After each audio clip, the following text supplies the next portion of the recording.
আজকের ক্লাসে নবম দশম শ্রেণীর রসায়ন বইয়ের দ্বিতীয় অধ্যায়ের পদার্থের অবস্থার পার্ট 3 নিয়ে আলোচনা করব। তো পার্ট 3 আলোচ্য বিষয় হচ্ছে গলন, স্ফুটন বা মেল্টিং এন্ড বয়েলিং, এবং হচ্ছে আমাদের যে পাতন এবং ঊর্ধ্বপাতন বিষয়টা নিয়ে আলোচনা করব। তো আমরা প্রথমেই দেখতে পাচ্ছি এখানে গলন এবং স্ফুটন দেয়া আছে। তো এখানে দেয়া আছে যে তাপ প্রয়োগে কোনো পদার্থের কঠিন অবস্থা থেকে তরল অবস্থায় রূপান্তর হওয়ার যে প্রসেস বা প্রক্রিয়া সেটি হচ্ছে গলন।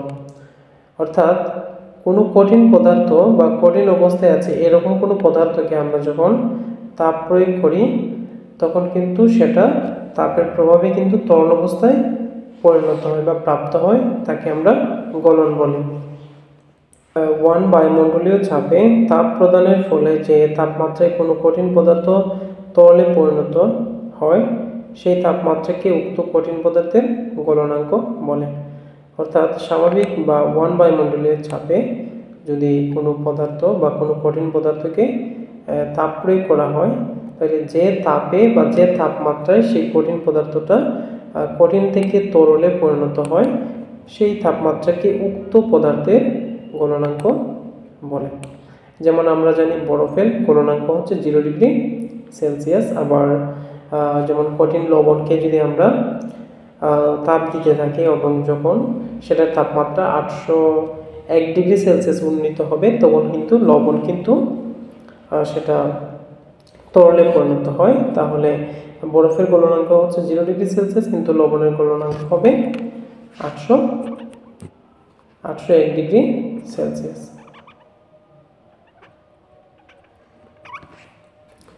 তো এরকম কিন্তু এক এক পদার্থের গলনাঙ্ক কিন্তু এক এক রকম হয়ে থাকে এবং তাপ প্রয়োগ করে তরলকে গ্যাসে রূপান্তর করার প্রক্রিয়াটি হলো স্ফুটন।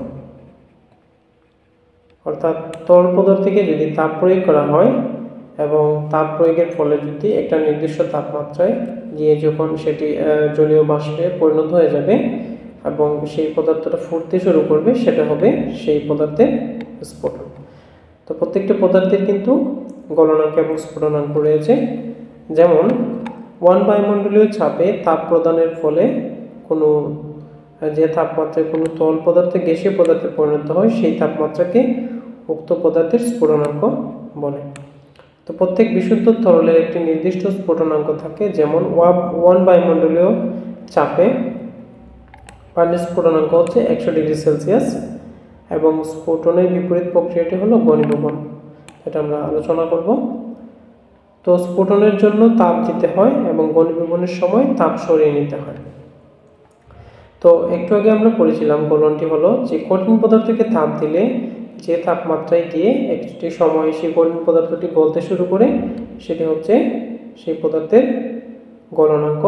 এবং যখন কোনো তরল পদার্থকে আমরা আবার তাপ প্রয়োগ করি তো সেই তাপটা যখন সেই তাপের ফলে যখন একটা নির্দিষ্ট তাপমাত্রায় গিয়ে সেই তরল পদার্থটা স্বাভাবিক চাপে যখন গিয়ে ফুটতে শুরু করে তখন সেইটাকে আমরা বলি তার স্ফুটনাঙ্ক।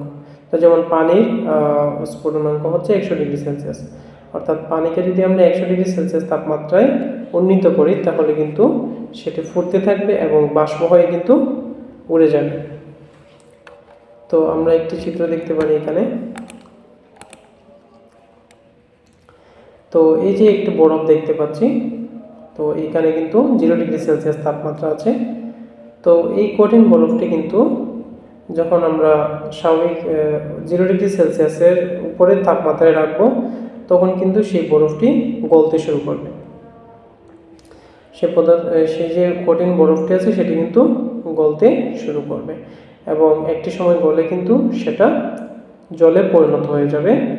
তো যেহেতু বরফ 0 ডিগ্রি সেলসিয়াস তাপমাত্রায় সেই কঠিন বরফটা গলতে শুরু করে সেহেতু সেই বরফের গলনাঙ্ক হচ্ছে 0 ডিগ্রি সেলসিয়াস। এবং এখানে একটি চিত্র দেখতে পাচ্ছি যে এখানে কিছু তরল পদার্থ আছে। তো সেই তরল পদার্থকে আমরা তাপ দিতে থাকলাম এবং তাপ দিতে দিতে একটা সময় তরল পদার্থের তাপ বাড়তে থাকলো। যখন তার তাপমাত্রাটা 100 ডিগ্রি সেলসিয়াসে উন্নীত হলো, যখন তার তাপমাত্রাটা 100 ডিগ্রি সেলসিয়াস তাপমাত্রায় উন্নীত হলো, তখন কিন্তু সেই পদার্থটি ফুটতে শুরু করলো, অর্থাৎ তরলটি ফুটতে শুরু করলো এবং বাষ্প হয়ে কিন্তু একটি সময় এই যে পরবর্তীতে আমরা দেখতে পাচ্ছি যে 100 ডিগ্রি সেলসিয়াস তাপমাত্রায় উন্নীত হওয়ার ফলে এখানে কিন্তু জলটা বাষ্প হয়ে উড়ে যাচ্ছে বা স্টিম বা বাষ্প হয়ে উড়ে যাচ্ছে। তো আমরা সেটা কি বলতে পারি যে প্রত্যেক পদার্থেরই কি থাকে, প্রত্যেক পদার্থের একটি নির্দিষ্ট গলনাঙ্ক এবং স্ফুটনাঙ্ক থাকে, যেটাকে আমরা বলি এটা হচ্ছে বয়েলিং পয়েন্ট। তো স্ফুটনাঙ্ককে আমরা বলি বয়েলিং পয়েন্ট এবং গলনাঙ্ককে আমরা বলি মেল্টিং পয়েন্ট। তো এখানে বরফে তাপ প্রদানের একটি লেখচিত্র দেওয়া আছে, তো আমি লেখচিত্রটি নিয়ে একটু আলোচনা করব। তো আমরা পড়েছিলাম যে বরফ যখন 0 ডিগ্রি সেলসিয়াসের তাপমাত্রায় বা 0 ডিগ্রি সেলসিয়াসের নিচের তাপমাত্রায় থাকে তখন সেটি কঠিন অবস্থায় থাকে।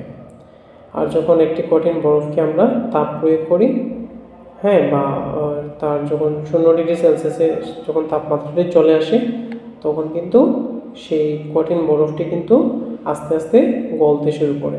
তাহলে এই যে এবি অংশটি আছে, সেই এবি অংশটি হবে তার গলনাঙ্ক রেখা, অর্থাৎ বরফের আকার যত বড় হবে, বরফের পরিমাণ যত বেশি হবে, সেখানে কিন্তু বরফটি গলতে সময় বেশি লাগবে। তো মনে রাখতে হবে যে 0 ডিগ্রি সেলসিয়াস হচ্ছে এক বরফের গলনাঙ্ক রেখা, এটাকে আমরা ইংলিশে বলি মেল্টিং পয়েন্ট। তো একটি বরফখণ্ডকে যখন তাপ দেওয়া হয় তো একটি সময় কিন্তু বরফটি সম্পূর্ণ গলে যায় এবং তরলে পরিণত হয়, এবং আমরা যখন তাপ প্রয়োগ করতে থাকি তখন কিন্তু যখন সেটি সম্পূর্ণ গলে যাবে বরফটি, তখন কিন্তু তার তাপমাত্রা আস্তে আস্তে বাড়তে থাকবে, এবং যখন তার তাপমাত্রা যখন 0 ডিগ্রি সেলসিয়াসের উপরে চলে যাবে তখন কিন্তু বরফখণ্ডটি তরল অবস্থায় থাকবে, অর্থাৎ পানিতে থাকবে বা পানি হয়ে যাবে। তো সেই পানিকে যখন আরও আমরা তাপ দিতে থাকব, যখন 100 ডিগ্রি সেলসিয়াস তাপমাত্রায় উন্নীত হবে, যখন 100 ডিগ্রি সেলসিয়াস তাপমাত্রায় উন্নীত হবে তখন কিন্তু সেটি ফুটতে থাকবে, এবং আমরা যদি তাপমাত্রা বাড়াতে থাকি সময়ের সাথে সাথে কিন্তু তার গলনাঙ্ক রেখা উপরে উঠবে না, কারণ আমরা জানি যে পানির স্ফুটনাঙ্ক হচ্ছে 100 ডিগ্রি সেলসিয়াস, অর্থাৎ 100 ডিগ্রি সেলসিয়াসের উপরে যদি আমরা তাপ দিই তাহলে সেটি কিন্তু জলীয় বাষ্পে পরিণত হয়ে যাবে। কিসে পরিণত হবে?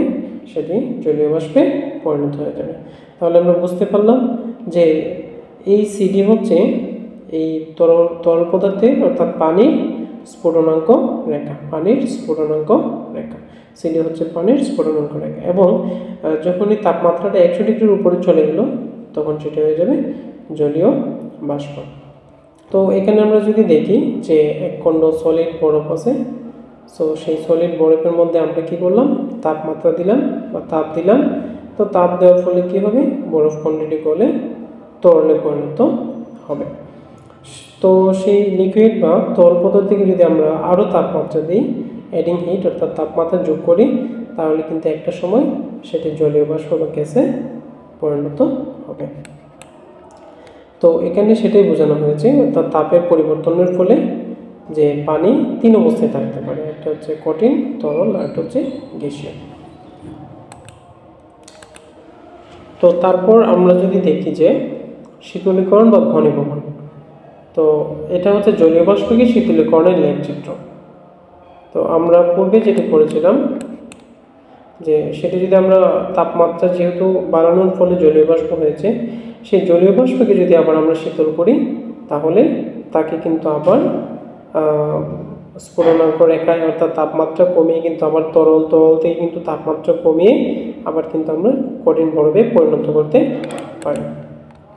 তো এখানে জলীয় বাষ্পকে আমরা কিন্তু তাপমাত্রা কমিয়ে এখানে 100 ডিগ্রিতে অর্থাৎ স্ফুটনাঙ্ক রেখায় নিয়ে আসলাম, এবং এই জলীয় বাষ্পকে যখন আরও ঠান্ডা করব তখন কিন্তু সেটা তরলে বা পানিতে পরিণত হবে। যখন তাপমাত্রা আরও কমিয়ে নিব তখন কিন্তু সেটা গলনাঙ্ক রেখায় চলে যাবে এবং তাপমাত্রা অ্যাবজর্পশন বা শোষণ করতে করতে এটি একটি সময় কঠিন বরফে পরিণত হবে। অর্থাৎ যেহেতু এখানে তাপমাত্রা কমানো হচ্ছে এবং আমরা দেখতে পাচ্ছি যে তাপমাত্রা কমিয়ে 140 থেকে আমরা 0 ডিগ্রি বা -40 ডিগ্রিতে নিয়ে এসেছি। তো এই প্রসেসটাকে আমরা বলি শীতলীকরণ। তো শীতলীকরণ বা পানির ঘনীভবন চিত্রটি হচ্ছে সম্পূর্ণ বিপরীত। প্রথমে ছিল বাষ্পীয়করণ, এখন হচ্ছে শীতলীকরণ। তো এখানেও কিন্তু তিনটি অবস্থা, জলীয় বাষ্প, এখানে হচ্ছে তরল অবস্থা এবং এখানে 0 ডিগ্রি সেলসিয়াসের নিচে কিন্তু সেটি বরফ অবস্থায় আছে। তো এখন আমরা দেখব পাতন এবং ঊর্ধ্বপাতন কি। তো প্রথমে আমাদেরকে বুঝতে হবে অ্যাকচুয়ালি বাষ্পীভবনটা কি। যে কোনো তরল পদার্থকে তাপ প্রদান করলে ওই তরল পদার্থ বাষ্পে পরিণত করার প্রক্রিয়াকে বাষ্পীভবন বলে। অর্থাৎ কোনো তরলকে যদি আমরা তাপ প্রদান করি তাহলে ওই তরল পদার্থকে বাষ্পে পরিণত করার প্রক্রিয়াকে ঘনীভবন বলে। তো আমরা জানি যে কোনো তরল পদার্থকে তাপ প্রয়োগ করলে সেটি একটি সময় বাষ্পে পরিণত হয়, জলীয় বাষ্পে পরিণত হয়। সেই প্রক্রিয়াটাকে আমরা বলি বাষ্পীভবন। যেমন চায়ের কাপে গরম চা রাখলে ওই গরম চা থেকে পানি বাষ্প আকারে উড়ে যায়, এটি বাষ্পীভবনের উদাহরণ। আবার উক্ত বাষ্পকে শীতল করলে তা তরলে পরিণত হয়, যাকে আমরা বলি ঘনীভবন। যেমন জলীয় বাষ্প তাপ শক্তি নির্গত করে ঠান্ডা হয়ে পানিতে পরিণত হয়। জলীয় বাষ্প তাপ শক্তি নির্গত করে মানে বিকিরণ করে বা ত্যাগ করে কিন্তু ঠান্ডা হয়ে সেটি এক সময় পানিতে পরিণত হয়। এটি একটি ঘনীভবন প্রক্রিয়া। তো মূলত ঘনীভবন প্রক্রিয়াটা হচ্ছে এরকম যে কোনো পদার্থ গ্যাসীয় অবস্থায় আছে, বাষ্পীয় অবস্থায় আছে, তখন সেটির তাপমাত্রা কমে বা তাপমাত্রা পরিত্যাগ করে সে যখন তরলে পরিণত হবে সেটি কিন্তু আমরা সেই প্রক্রিয়াটিকে বলি বা প্রসেসটিকে বলি ঘনীভবন। তো এখানে দেয়া আছে যে কোনো তরলকে তাপ প্রদানে বাষ্পে পরিণত করে তাকে পুনরায় শীতলীকরণের মাধ্যমে তরলে পরিণত করার প্রক্রিয়াকে পাতন বলে। তো এখানে বোঝানো হয়েছে এটাই যে বিষয়টা যে কোনো তরল পদার্থ থেকে যদি আমরা তাপ প্রয়োগ করি তাহলে সেটি বাষ্পে পরিণত হবে, সেই বাষ্পকে আবার শীতল করে তরলে পরিণত করাকে আমরা বলি পাতন বলে। তাহলে পাতন জিনিসটা হচ্ছে বাষ্পীভবন এবং ঘনীভবন। অর্থাৎ কোনো তরল পদার্থ থেকে প্রথমে তাপ দিলাম, সেটাকে বাষ্পে পরিণত করলাম, সেই বাষ্পকে আবার শীতল করে আবার তরলে পরিণত করলাম, তো সেই প্রসেসটাকে বলা হয় পাতন। তো আমরা যদি একটি চিত্র দেখি তাহলে আমরা বুঝতে পারবো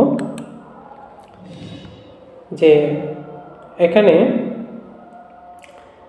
দুটি দ্রবণ আছে, মানে এখানে দ্রবণ রাখা হয়েছে, সেই দ্রবণটি হয়তো এখানে দুটি দ্রবণ মিশে আছে। যেমন পানির সাথে অন্য কোনো কিছু মিশে থাকতে পারে, যেমন পেট্রোল অথবা অন্য কোনো একটি দ্রবণ মিশে থাকতে পারে। তো এখান থেকে যদি বলা হয় যে দুটি দ্রবণের মধ্যে থেকে একটি দ্রবণকে পৃথক করার জন্য, তো সেক্ষেত্রে আমাদের কিন্তু এই তাপ প্রয়োগ করে তাদের স্ফুটনাঙ্কের মাধ্যমে কিন্তু আমরা বাষ্পে পরিণত করে সেখানে কিন্তু দ্রবণটিকে আলাদা করতে পারি। তো দুটি দ্রবণের মধ্যে অবশ্যই একটি দ্রবণের স্ফুটনাঙ্ক কম হবে, একটির বেশি হবে। তো দুটি দ্রবণ যখন থাকবে, যখন আমরা তাপ প্রয়োগ করব তখন যার স্ফুটনাঙ্ক কম সে কিন্তু পূর্বে কী হবে, স্ফুটনাঙ্ক রেখায় পৌঁছে সে কিন্তু বাষ্পে পরিণত হবে। আর সেই স্টিম বা বাষ্পটা কিন্তু সেই কনডেন্সারের মধ্যে দিয়ে কিন্তু আসবে এবং শীতল হয়ে কিন্তু আবার এখানে কিন্তু তরলে পরিণত হয়ে যাবে। তো এভাবে কিন্তু কোনো একটা যেমন মিশ্র দ্রবণ থেকে কিন্তু যে কোনো দ্রবণকে আমরা পাতনের মাধ্যমে কিন্তু পৃথক করতে পারি। তো সেটা হচ্ছে একটি পাতন প্রক্রিয়া। তো ঊর্ধ্বপাতনের বিষয়টা হচ্ছে যে প্রক্রিয়ায় কোনো কঠিন পদার্থকে তাপ প্রয়োগ করা হলে বা প্রদান করা হলে সেগুলো তরলে পরিণত না হয়ে সরাসরি বাষ্পে পরিণত হয়, সেই প্রক্রিয়াকে ঊর্ধ্বপাতন বলে। তো আমরা জানি যে কোনো কঠিন পদার্থকে তাপ দিলে তরলে পরিণত হয়, যেমন পূর্বে আমরা বরফ কে তাপ দিয়েছিলাম, বরফ একটা কঠিন অবস্থা ছিল, সে বরফটা আবার তাপের ফলে আমরা দেখতে পেয়েছিলাম যে আমরা এখানে দেখতে পেয়েছিলাম বরফটাকে যখন আমরা তাপ দিলাম তখন সেটি তরলকে তাপ দিলে সেটি বাষ্প হয়ে যায়। কিন্তু এখানে বিষয়টা হচ্ছে এরকম যে কোনো একটি কঠিন পদার্থকে তাপ দিলে সেটি তরলে পরিণত না হয়ে সরাসরি বাষ্পে পরিণত হয়ে যায়, সরাসরি বাষ্পে পরিণত হয়। তো সেই প্রক্রিয়াটাকে আমরা বলি ঊর্ধ্বপাতন। যেমন নিশাদল এমন একটি পদার্থ, সেটি কঠিন অবস্থা থেকে সরাসরি বাষ্পে পরিণত হয়। যেমন কর্পূরকে তাপ দিলে বা সরাসরি কিন্তু সে গ্যাসে বা বাষ্পে পরিণত হবে। ন্যাপথলিন আছে C10H8, এটি একটি ঊর্ধ্বপাতন পদার্থ। তারপর হচ্ছে carbon dioxide, iodine, aluminium chloride, এই পদার্থগুলিকে তাপ প্রদান করা হলে সেগুলো তরলে পরিণত না হয়ে বাষ্পে পরিণত হয়। এই পদার্থগুলোকে বলা হয় ঊর্ধ্বপাতিত পদার্থ। যেমন কঠিন ন্যাপথলিনকে তাপ দিলে সেটি তরল না হয়ে সরাসরি গ্যাসে পরিণত হয়। তো এই ছিল আজকের আলোচ্য বিষয়। আশা করি বিষয়টা বুঝতে পেরেছ।